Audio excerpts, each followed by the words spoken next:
Bismillahirrahmanirrahim. Assalamualaikum warahmatullahi wabarakatuh. Selamat pagi anak-anak ibu yang soleh dan solehah. Bagaimana kabarnya hari ini? Mudah-mudahan semuanya selalu dalam keadaan baik ya. Anak-anak, hari ini kita akan belajar mengenai materi pesan-pesan pokok surat At-Tin. Baik, sebelum belajar kita berdoa terlebih dahulu ya. Yuk berdoa bersama-sama. Bismillahirrahmanirrahim. Rabbi zidni ilman warzuqni fahman waj'alni minas solihin. Sebelum kegiatan pembelajaran, Ibu akan paparkan dulu tujuan pembelajaran kita hari ini. Pertama, diharapkan dari pembelajaran hari ini kalian sebagai peserta didik bisa membaca surat At-Tin dengan baik dan juga memahami pesan-pesan pokok surat At-Tin. Anak-anak, masih ingat tidak dengan surat At-Tin? Mari kita baca kembali bersama-sama dengan Riko ya. Bismillahirrahmanirrahim. Wattini wazzaitun wa turi sinin wa hadzal baladil amin. Laqad khalaqnal insana fi ahsani taqwim. Thumma radadnahu asfala safilin.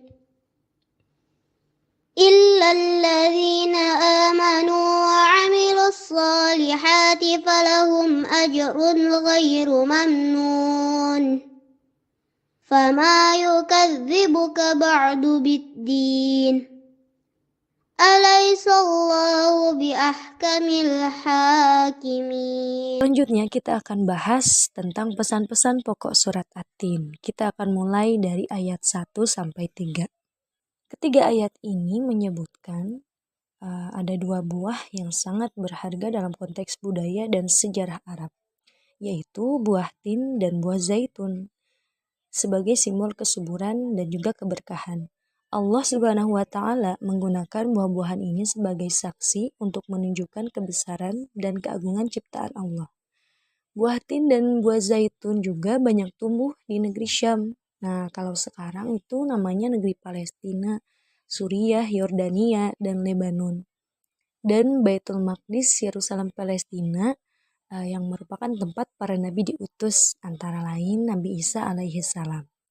Gunung Sinai di Mesir, yang merupakan tempat Nabi Musa alaihi salam bermunajat. Sedangkan kota Mekah yang disebut sebagai kota yang aman merupakan tempat kelahiran dan pengutusan Nabi Muhammad SAW. Ketiga nabi ini memiliki misi yang sama, yaitu untuk mengajak umat manusia menuju tauhid atau mengesahkan Allah Subhanahu wa Ta'ala. Dalam ayat keempat ini menunjukkan bahwasanya Allah menciptakan kita sebagai manusia itu dalam bentuk yang sempurna, bentuk yang sebaik-baiknya, bahkan jauh lebih sempurna daripada hewan. Allah juga membekali kita dengan akal dan juga sifat-sifat yang unggul yang berbeda dengan hewan. Ya, kalau kita punya akal, kalau hewan tidak mempunyai akal. Nah, dengan kelebihan-kelebihan ini, Allah memberikan amanat kepada kita sebagai pemimpin di bumi. Maksudnya apa? Yaitu kita manusia harus menjadi pemimpin yang bertugas untuk melestarikan bumi. Walaupun kita memiliki bentuk yang sempurna, tetapi mereka bisa jatuh ke tempat yang paling rendah jika tidak beramal baik. Ya, bila manusia durhaka kepada Allah dan tidak mentaati perintahnya, maka manusia akan dikembalikan ke tempat yang serendah-rendahnya. Apa itu tempat yang serendah-rendahnya? Yaitu neraka. Nah, tubuh sempurna yang dilengkapi akal namun durhaka itu tidak akan menyelamatkan manusia dari azab Allah. Na'udzubillahi min dzalik. Ya, mudah-mudahan kita terhindar dari segala perbuatan-perbuatan yang memungkinkan kita untuk durhaka kepada Allah, ya. Na'udzubillahi min dzalik.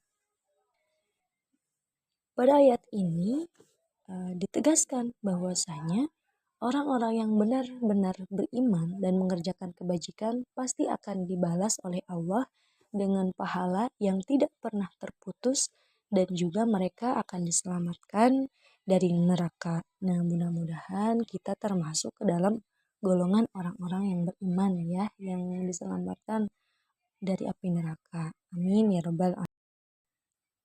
Alasan mengapa seseorang masih mendustakan hari pembalasan meskipun sudah ada keterangan-keterangan yang jelas tentang kebenaran dari hari pembalasan tersebut.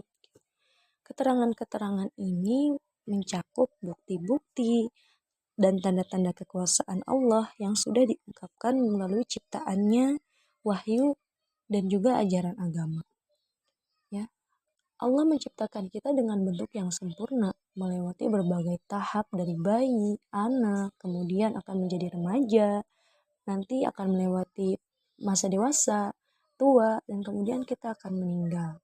Nah, inilah bukti yang paling jelas bahwasanya Allah itu memiliki kekuasaan. Allah memiliki kekuasaan untuk membangkitkan kita dari kematian. Nah, maka sudah sepantasnya kita harus percaya akan adanya hari pembalasan kelak. Allah itu adalah hakim yang paling adil.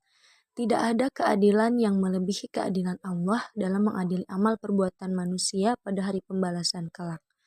Nah, kita juga bisa belajar dari ayat ini bahwasanya ayat ini mengingatkan bahwa Allah itu akan memberikan balasan yang adil dan juga sesuai dengan apa yang kita perbuat, apa yang kita lakukan selama kita di dunia.